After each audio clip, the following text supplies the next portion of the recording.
Author's note. Many of the events in Front Desk are based on reality. Growing up, I helped my parents manage several motels in California from when I was 8 years old to when I was 12 years old. As a kid, I both loved and feared the front desk. I loved the thrill of working, the fact that I could ask an adult for their ID and they'd have to give it to me. I was also petrified at night. I would go to sleep with this choking, painful anxiety, not knowing what might happen in the middle of the night. That part of the part about me as mom getting beaten up really happened to my own mother. Would both my parents still be there in the morning when I woke up?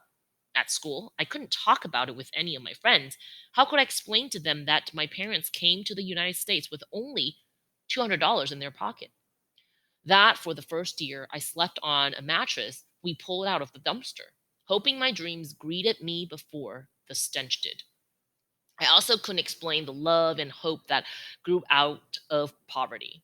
How much I bonded with the weeklies, how we watched out for one another and celebrated the joys together, however small.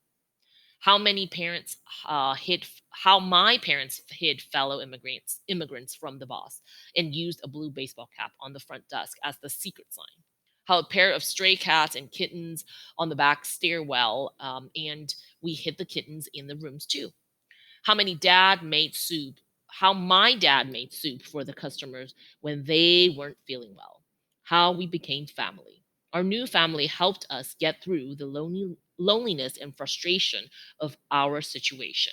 The fact that we left behind our friends and family in China, thinking we were going to a better land, only to see our friends and family get rich back home in a way no one could ever foreseen. There were 536,000 immigrants from mainland China living in the United States in 1990. Unlike the Chinese immigrants who came before them, the post 1965 Chinese immigrants were predominantly skilled. They were highly educated, leaving behind good careers. They took a bet that China was not going to change. They were wrong. Many of them left with very little money because China was still fairly communist in the 80s and early 90s. China has, of course, modernized greatly since then. There is no longer the one child policy. Now there's the two child policy. And apartments in Beijing and Shanghai now cost several million US dollars and come up with private showers. But in 1990, China's per capita GDP was only US dollar $317. Once in the United States, these immigrants struggle to survive, working long, excruciating hours in manual labor jobs for very little pay. The median annual income in 1989 for Chinese immigrants in the United States was only $8,000, lower than that of any other immigrant group. This unique set of circumstances made these immigrants particularly vulnerable to exploitation and hardship. No group of Chinese immigrants before or since came with quite so little and gave up quite so much. Later, some of these immigrants would go back to China and not recognize the country they left. They would not recognize their brothers and sisters in their designer clothes and handbags. Their brothers and sisters would not recognize them.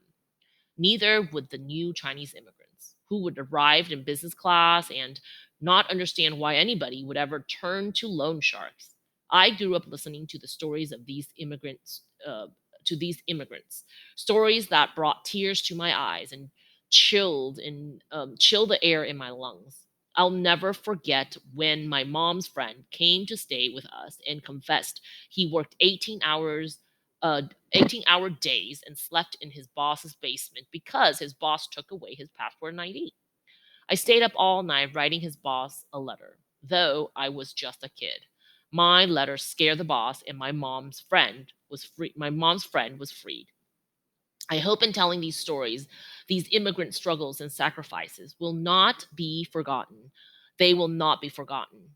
And to the nearly 20 million immigrant children currently living in the United States, 30% of whom are living at or below poverty, I hope this book brings some comfort and hope. You are not alone. Somewhere out there, someone in the universe understands exactly what you're going through, including all the fears swirling in your mind or your parents' mind that you're just a bike. you're not a bike.